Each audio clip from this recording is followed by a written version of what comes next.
You won't believe how the woman who's been cleaning the school for over 20 years brought an entire auditorium to silence, then to their feet, using nothing but a single piece of music. Now let's uncover what really happened behind those quiet doors. In the heart of an old tree-lined neighborhood on the east side of town stands a school unlike any other. Towering wrought iron gates, trimmed hedges, and the unmistakable shine of prestige, it's called East Bridge Preparatory School. To the world outside, it's a beacon of excellence, a place where ambition wears a tailored blazer and success is measured by legacy. Every weekday morning, by 7:30 a.m. sharp, the circular driveway is already lined with high-end SUVs and German sedans, Mercedes, Range Rovers, the occasional Rolls-Royce. Chauffeurs in black suits open doors, and outstep teenagers groomed to perfection. Polished shoes, spotless uniforms, hair sculpted just so. They carry iPads in one hand, Starbucks cups in the other. Their eyes don't scan, they assert. Their laughter is loud, confident, echoing off the limestone walls of the school's 100-year-old buildings. These are the sons and daughters of lawyers, senators, tech CEOs, and investment bankers. Born into advantage, molded by elite tutors and private art coaches since kindergarten. They've never known what it's like to skip a meal. Never had to borrow a suit for a job interview. At Eastbridge, wealth isn't spoken, it's worn, driven, and assumed. But within this world of privilege and polished marble hallways, there's someone no one talks about. Someone most of them don't even see. She moves quietly through the school's long corridors before the students arrive, mopping the scuff marks off the cherrywood floors, emptying trash bins in the science labs, wiping down the smudges from the glass doors of the music room. Her name is Lorraine Bennett. She's 72 years old, just under 5 feet tall, African-American, always dressed in a navy blue uniform that's a size too big. Her shoulders are slightly hunched from years of labor, her steps careful, steady. Her hands, calloused, with veins like raised rivers, grip the mop handle with practiced ease. Lorraine has been the head custodian at Eastbridge for over 20 years. She clocks in before sunrise and clocks out long after the last student has been picked up. She's cleaned up glitter after prom, vomit after cafeteria mishaps, and every kind of mess in between. And yet, not once has she ever been invited to a school function. Not once has her name been mentioned in a morning assembly. Most of the students don't know it. Most of the teachers don't either. To them, she's just the janitor, a fixture, a shadow.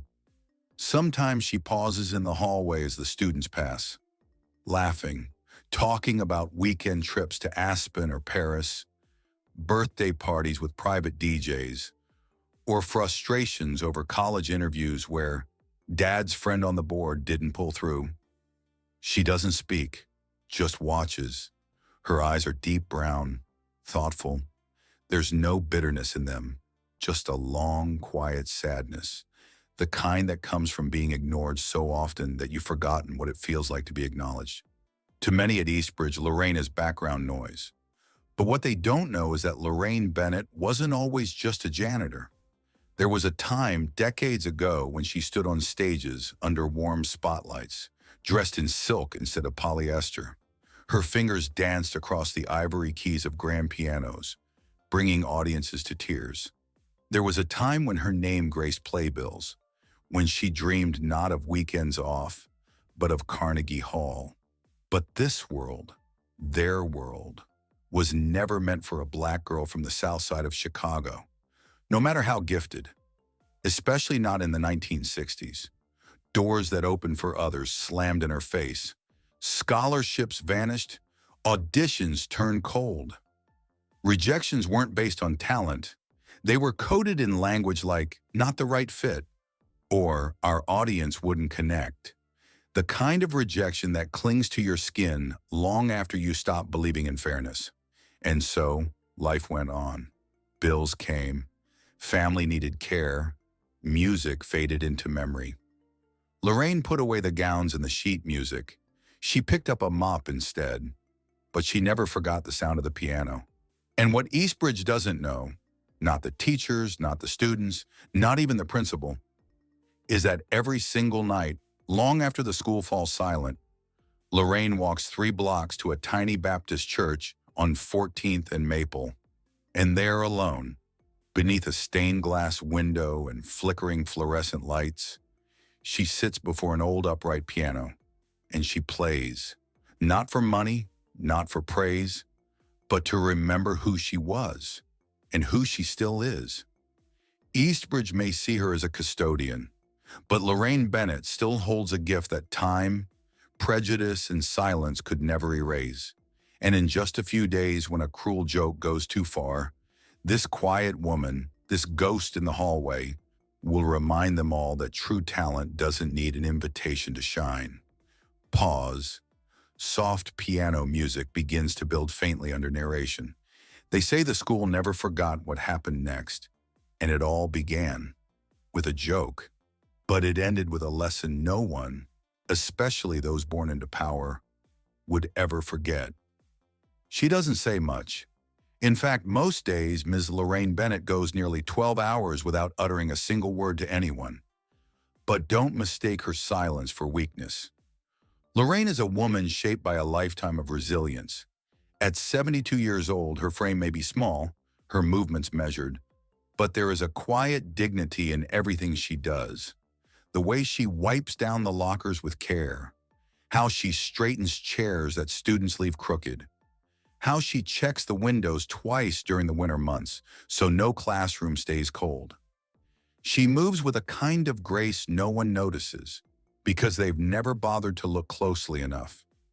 To the students and staff of Eastbridge Preparatory, she's just Ms. Lorraine the janitor, the one who pushes the mop bucket, the one they assume never went to college, probably never left town, certainly never did anything worth remembering.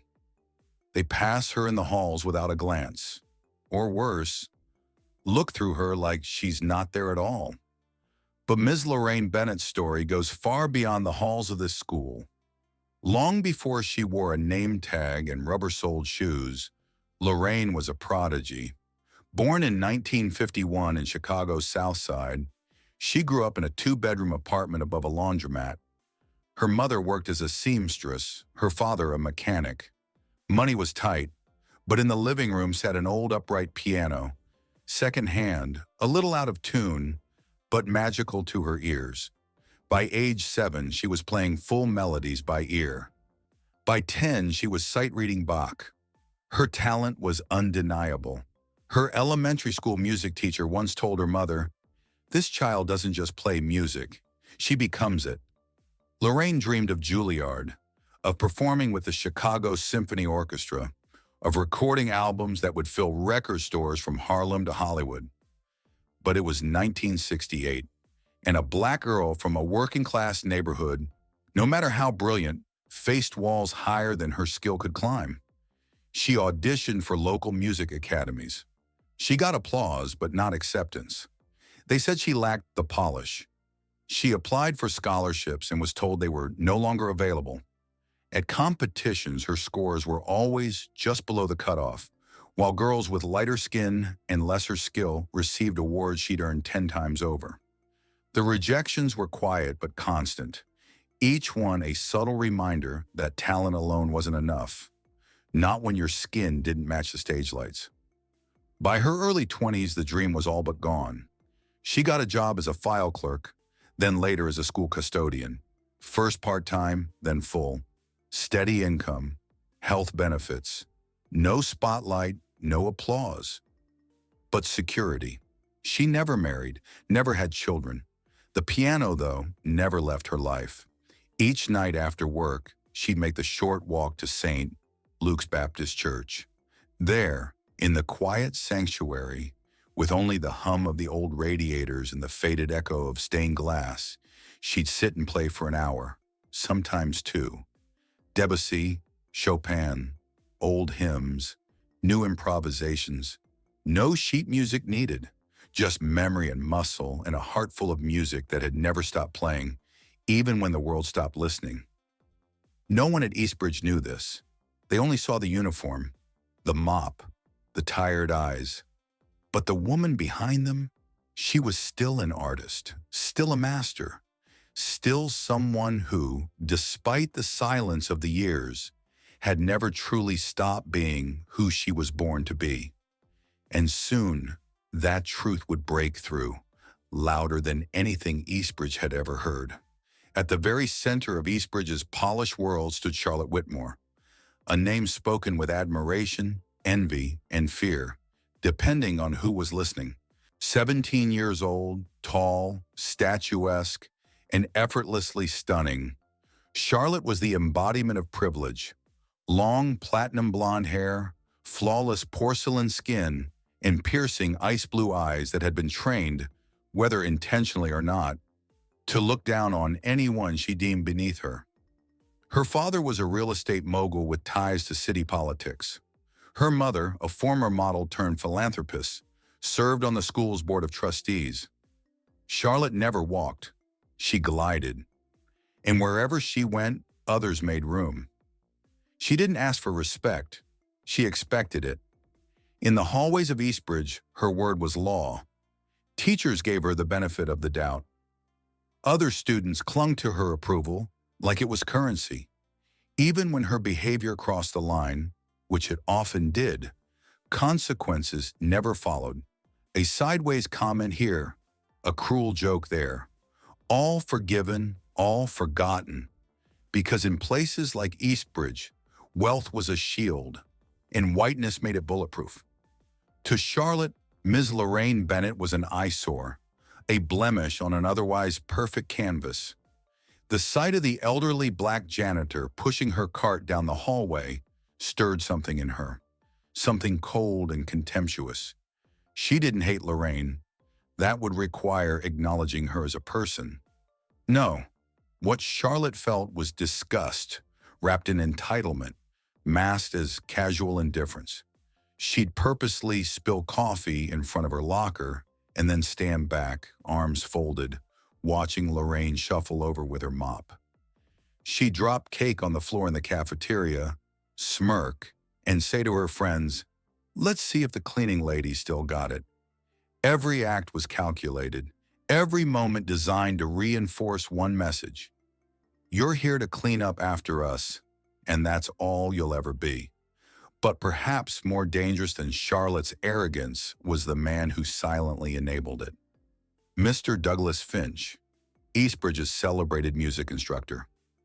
In his early 50s with salt and pepper hair and expensive taste, Mr. Finch walked the campus like a conductor overseeing a symphony.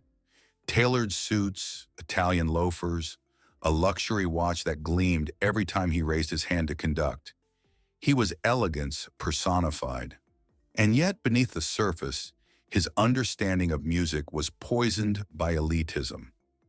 To him, talent wasn't just about skill. It was about presentation, pedigree, presence. He had a soft spot for students like Charlotte, students who looked the part, sounded the part, and came from families who hosted donor dinners in their wine cellars. Mr. Finch had once played piano with symphony orchestras in New York and San Francisco, but his career had plateaued. Teaching at Eastbridge gave him the attention he still craved. He created the school's annual concert with the same energy someone might devote to a Broadway production. But the lineup was always predictable. Madison the soprano, Henry the cellist, Charlotte the pianist. Students with means, students with names. He never noticed Lorraine, or rather, he chose not to.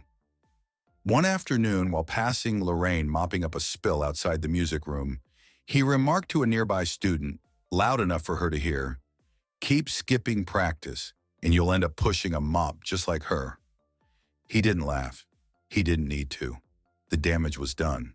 That's how people like Mr. Finch wield power, not through shouting, but through whispers that sound like truths, through examples made in silence, through reinforcing who belongs on stage and who doesn't. Together, Charlotte and Mr. Finch represented two sides of the same coin, youthful cruelty and institutional arrogance. One acted, the other enabled. And neither of them saw Lorraine Bennett as anything more than background. But both were about to be proven catastrophically wrong.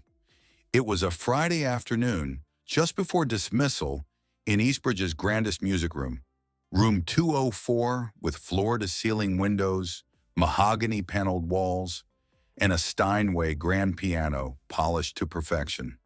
The air smelled faintly of sheet music and cedar oil.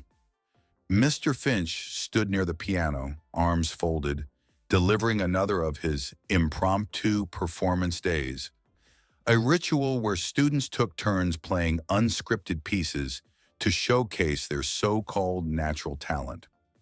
For most, it was a nerve-wracking experience, but not for Charlotte Whitmore. She sat in the front row, legs crossed, perfectly relaxed. Her manicured nails tapped against her phone screen as she watched one of her classmates stumble through a sloppy Chopin etude. When he missed a chord, she gave a barely disguised smirk. "Thank you, Lucas," Mr. Finch said with a note of forced patience. "Let's all remember, excellence demands effort." The tension was palpable. Students avoided eye contact, praying they wouldn't be next. Then Charlotte raised her hand. "I have an idea," she said smoothly, glancing toward the hallway. "Let's do something different today. Something fun." Mr. Finch arched an eyebrow, intrigued. "Go on." Charlotte turned slightly in her chair, eyes locking onto a familiar figure pushing a cleaning cart outside the glass door. "How about we invite Ms. Lorraine to play?" she said, her voice dripping with faux sweetness. "She's always polishing the piano. Maybe she wants to try playing it." A few giggles rippled across the room. One student muttered, "Seriously?" Another whispered, "This is going to be good." Mr. Finch hesitated, not because he disapproved of the idea, but because it was bold, unexpected, and deep down, he welcomed the entertainment. "Interesting suggestion," he replied with a thin smile.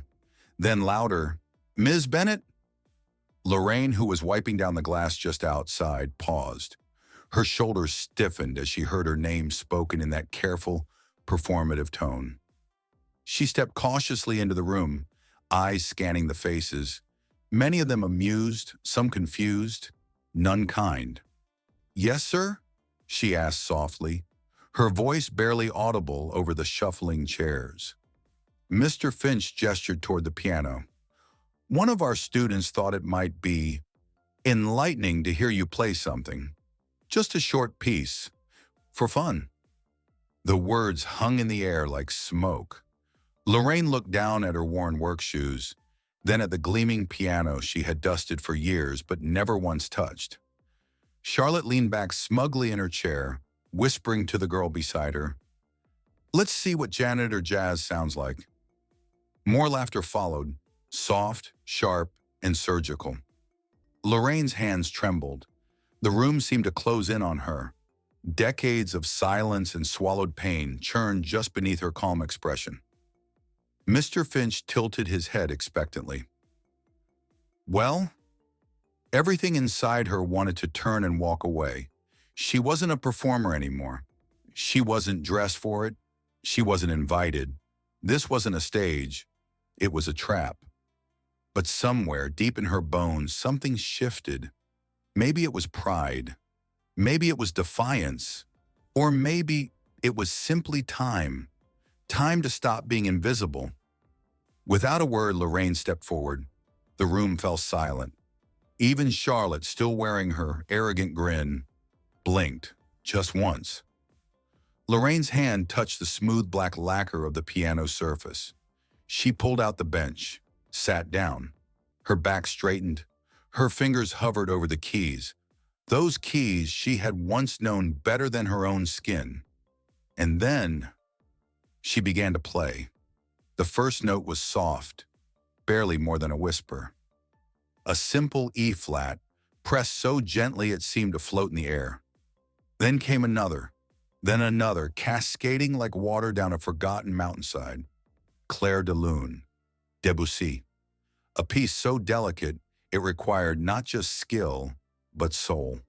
The room, moments ago filled with smirks, whispers, and barely contained laughter, fell completely still. Lorraine's hands moved slowly at first, her fingers slightly stiff from years spent gripping mop handles instead of ivory keys. But as the melody unfolded, the years peeled away. Her shoulders relaxed. Her breathing deepened. And the music, oh, the music began to bloom.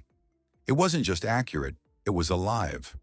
Each note carried weight, not the weight of effort, but of experience, of loss, of endurance, of love that had no words. The kind of music you don't just hear, you feel in your throat, in your chest, deep in the marrow.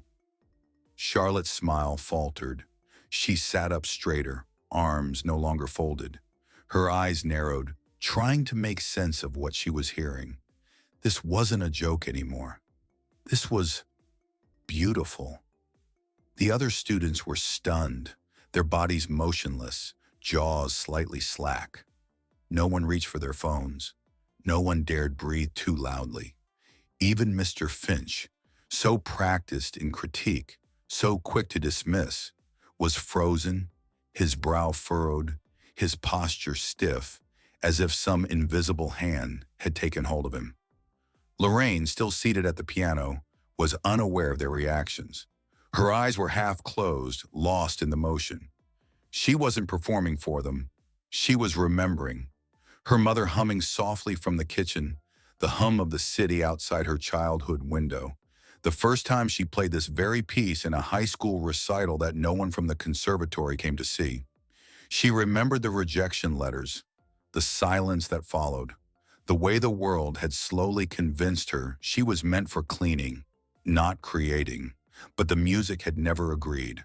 Her fingers danced now, confidently skipping across the high notes, then plunging deep into the bass, full, resonant, like thunder wrapped in velvet. Tears welled up in the eyes of a girl in the back row. She didn't know why. The final phrase came, those aching descending chords that sound like moonlight falling to earth. Lorraine slowed, her foot gently lifted from the pedal. The sound faded. Silence. Not the awkward silence that begs to be broken, but the sacred kind that demands to be kept. The kind of silence people stand in at memorials. The kind that hangs in cathedrals. Lorraine didn't bow. She didn't speak. She simply placed her hands in her lap, looked down at the keys for a moment longer, and waited. And then she stood. Only then did the room remember to breathe. No one laughed. No one whispered. Charlotte sat there, lips slightly parted, her earlier confidence replaced by something unfamiliar. Doubt. Mr. Finch swallowed hard, his throat dry. He taught music for over 20 years. He judged competitions, written critiques, shaped reputations. But he had never heard anything quite like what had just happened. What they had all just witnessed wasn't a performance. It was a reckoning, a reintroduction. A woman the world had tried to erase just reminded everyone who she really was. And there wasn't a soul in the room who could deny it. The silence after Lorraine's final note stretched longer than anyone expected. It wasn't empty, it was reverent. And then, slowly, a single pair of hands began to clap. Soft at first, uncertain. Then another joined, then another. And in a matter of seconds, the entire room erupted into applause, raw, thunderous, and completely uncoached. But Lorraine didn't soak it in. She simply stepped back from the piano, hands folded in front of her, eyes steady. Her posture said everything her voice never needed to. I know who I am, whether you applaud or not. Charlotte Whitmore sat frozen, her carefully constructed world, built on status, confidence, and the power to humiliate, had cracked wide open in front of her. She had meant to reduce someone, to shame her, and instead she had handed Lorraine the biggest stage of her life. She looked around searching for familiar smirks of validation, but none came. Her friends, once so quick to echo her laughter, now avoided her gaze. One girl stared down at her lap. Another wiped away a tear. For the first time, Charlotte felt not admired, but exposed. Her cheeks flushed, not with embarrassment, but with something far more foreign: humility. In the corner of the room, Mr. Finch stood motionless. His arms had fallen to his sides. His mouth opened slightly as if to speak, but no words followed. His eyes, so often narrow with scrutiny, were now wide with disbelief. He had seen talent before, polished, trained, rehearsed. But this had been something different. This was truth. He had dismissed her for years, had referred to her in passing as the help, had used her presence as a cautionary tale. Now he realized he'd spent his entire career praising imitation while overlooking the real thing right in front of him. The applause faded, but the shift in energy remained. Something in the room had changed, permanently. The center of gravity was no longer where it used to be. Lorraine Bennett, the janitor they never saw, had become the person no one could look away from. Mr. Finch finally cleared his throat, his voice strained. "Ms. Bennett," he began, then paused. I had no idea." His words hung limp in the air, half apology, half admission of defeat. Lorraine turned her head slightly, meeting his eyes without flinching. "You never asked," she replied gently. A few students looked up in surprise. It wasn't defiance. It wasn't anger. It was fact. He had never asked. Charlotte shifted in her seat. She wanted to shrink, to disappear into the polished floorboards. For years, she had used Lorraine as a backdrop to her power. But today, she had handed her the spotlight, and Lorraine had used it to shine a light on everyone else's shadows. The hierarchy at Eastbridge hadn't just been shaken, it had been dismantled. And as Lorraine quietly stepped out of the room, head held high, the once proud voices of the elite fell into quiet reflection. Because for the first time in their lives, they weren't the stars of the room. They were just the audience.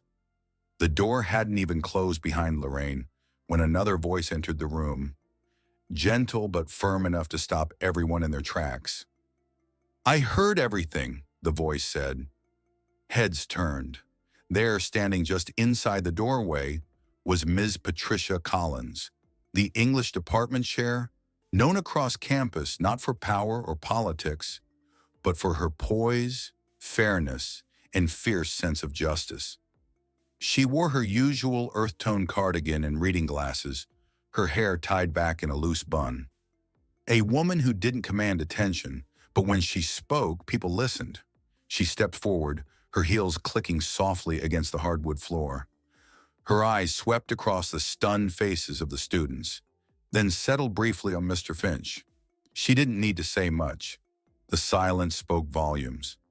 Then she turned her gaze toward the door Lorraine had just exited. "Miss Bennett," she called. Lorraine, halfway down the hall, paused. She reappeared a moment later, cautious but composed. Ms. Collins walked toward her with a quiet, purposeful grace. "I've been hearing your music for months now," she said, her voice low but warm. "I live a block from St. Luke's. Most nights I stay late grading papers, and your music would drift through the windows. I didn't know who was playing until now." Lorraine blinked, stunned. "I want you to know," Ms. Collins continued, "that what you did today wasn't just brave. It was unforgettable, and it deserves a real stage." She turned to face the class, and, indirectly, Mr. Finch. "I'd like to formally invite Miss Bennett to perform at this year's Founders Day concert, in front of the full school, faculty, board members, and families." A ripple of shock moved through the room. The Founders Day concert was Eastbridge's most prestigious annual event, an evening reserved for the best and brightest, carefully selected by Mr. Finch himself. For someone like Lorraine to be invited, it was unprecedented. Charlotte looked like she had just swallowed glass. Her eyes darted between Ms. Collins, Mr. Finch, and the stunned expressions of her peers. She wasn't used to losing control, and this was slipping beyond her reach faster than she could grasp it. Mr. Finch's jaw tightened. He shifted uncomfortably but said nothing. There was no elegant way to refute what had just happened. Not after that performance. Not after his silence. Lorraine stood motionless, her eyes wide, heart pounding in her chest. She'd never been invited to anything at this school, never acknowledged as anything but part of the maintenance staff. I'm not sure what to say, she murmured. Ms. Collins smiled gently. Say yes. Lorraine's lips parted, her eyes still glassy from the weight of the moment, scanned the room one more time. No mockery, no condescension, just quiet awe. She nodded. I'll play, she said softly. And just like that, what began as a cruel joke had become something extraordinary. An act of cruelty had given way to a moment of restoration. A woman once forgotten was now being remembered, not as a janitor, but as an artist. And in that instant, every person in the room knew something powerful had just shifted at Eastbridge, permanently. The Eastbridge Founders Day concert was always a spectacle. Rows of white folding chairs lined up with precision, tall floral arrangements flanking the stage, and a catered reception waiting just outside the auditorium doors. Every year, parents in tailored suits and silk dresses filled the seats, clutching programs embossed with gold lettering.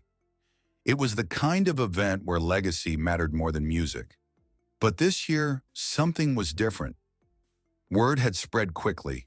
Whispers in the hallways, murmurs at faculty meetings, quiet buzz in the parents' circle. The janitor is performing.